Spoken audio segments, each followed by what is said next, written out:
இந்த தென்னை மரத்தை இந்த வண்டு பூச்சிலிருந்து எப்படி பாதுகாக்கிறத நம்ம பார்க்க போறோம். முதல் வேலை ஐயா, பட்டை மரங்கள் உங்க தோட்டத்துல இருந்தா அதை எடுத்து வெளி அப்புறப்படுத்து. அந்த புழு பூச்சி, ஏன்னா இந்த சோப்பு கூன் உண்டுக்கு ஐயா 4 பருவம் உண்டு ஐயா.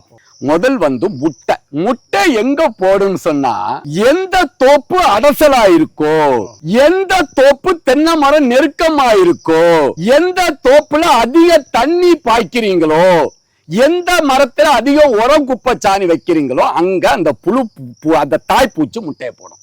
அப்ப தாய்ப்பூச்சி முட்டை போடக்கூடாது என்றா நீங்க மரங்களை களை எடுக்கணும் வருஷத்துக்கு ஒரு தடவை. வண்டு போயிடுச்சு, சோப்பு கூண்டு வந்து அங்க முட்டை போட்டு வச்சிருக்கோம், நமக்கு தெரியாது. மரம் சாய்ஞ்ச போறதுதான் நமக்கு தெரியும்.